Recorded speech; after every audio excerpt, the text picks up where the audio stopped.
Darius Mans, what do you see are the biggest challenges facing the continent of Africa today? You've had such a vast, you have a vast experience in the continent. And where do you think that the United States in particular can make the biggest difference, and how?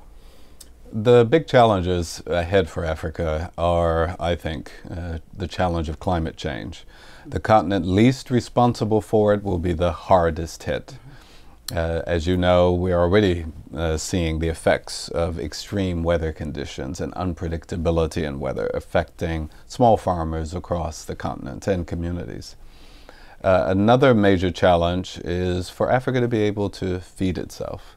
As you all know, Africa has 60% of the arable uncultivated land in the world. Africa has the potential to not only feed itself, but to help feed the world, which is why so many investors are looking at Africa's land. But the challenge is Africa's productivity in agriculture remains very, very low. In grains, Africa produces only 1 ton per hectare. In the United States, it's 10 times that. In Asia, it's 6, 7 times what Africa is able to produce. So the challenge of food security, especially in the face of climate change and growing water stress, these are big challenges for Africa. But they are not insurmountable. Just a few weeks ago, the World Food Prize was given to Ghana. Ghana and also Brazil. 2 countries that managed to have hunger well before 2015, the deadline for meeting the Millennium Development Goals. President Lula was the recipient on behalf of Brazil, and he said something I think extremely important. He said, you could not find 2 countries more different than Ghana and Brazil, yet both of them did it for one simple reason: political will. It is true, and it seems to be what's lacking also, not only political will on the side of Africans, but in terms of international aid, donors. Because if we look at the percentage of Western aid that goes to Africa, it's only less than 5% that goes to agriculture in a continent where food security is actually a very big issue. So what is being done? There is a Feed the Future initiative that's initiated by the President Obama, but in practicality and in terms of putting the resources where it's much needed, what's being done in the US and generally in the West to assist Africa? Well, I think the story of Africa in the 21st century is not a story about aid. That what Africans are clamoring for is trade, investment, and opportunity to be able to participate in a global economy.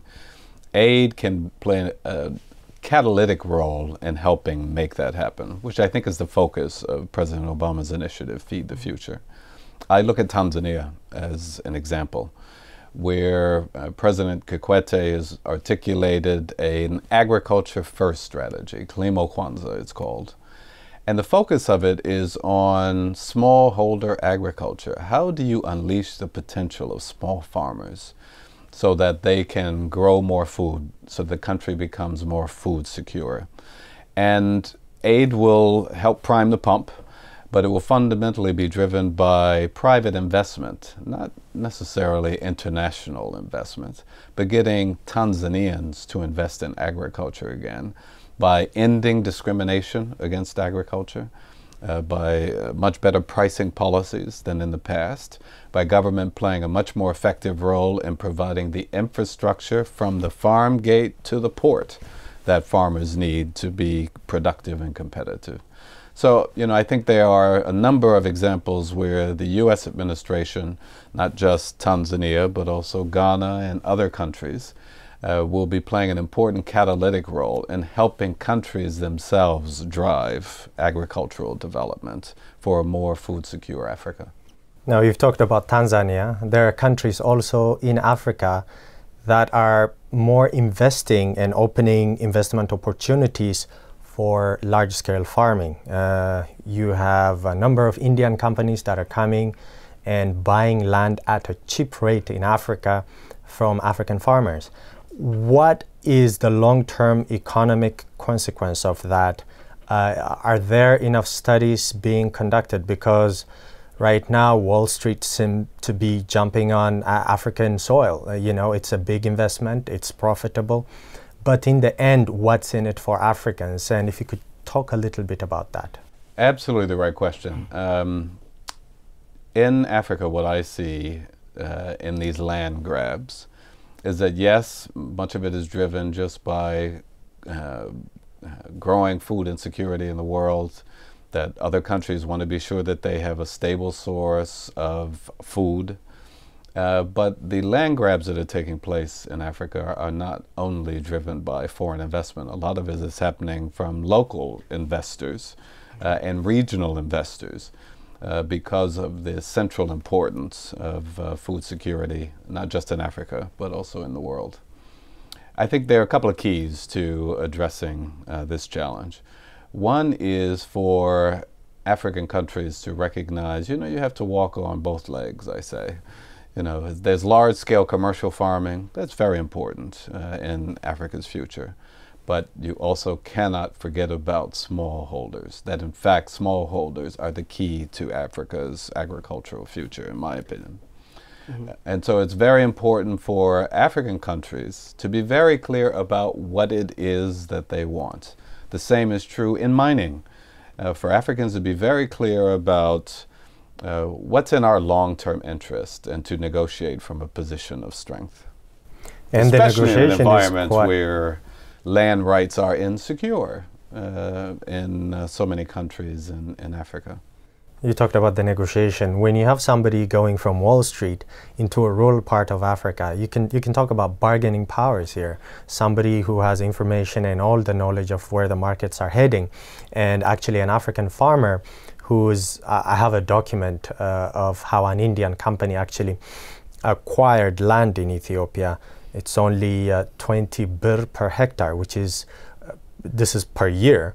It's the price of 1 kilo of beans in Ethiopia right now. So that's a whole farmer's livelihood being tossed away. So my question is, I guess, from a policy and from an economic policy point of view, what can be recommended for African leaders in terms of putting this in a balance? It's good to have foreign direct investment in agriculture, but how do you put it in a balance? Well, I've had a lot of experience with this, and the thing that strikes me is countries go into the negotiating room outmanned and outgunned.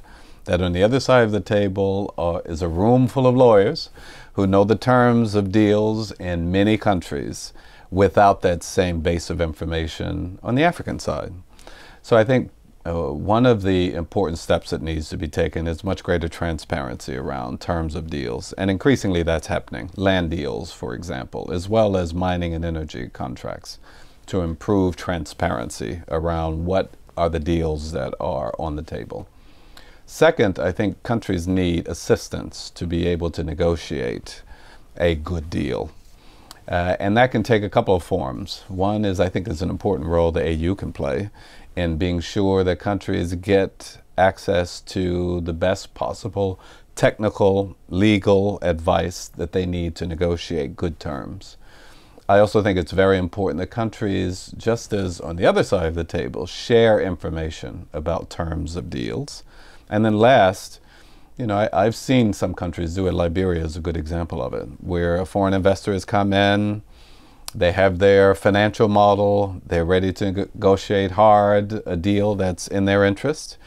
And the Liberians, to their credit, have demanded the model. Let us see it, let us run our scenarios, and then let's have a negotiation on a much more equal footing.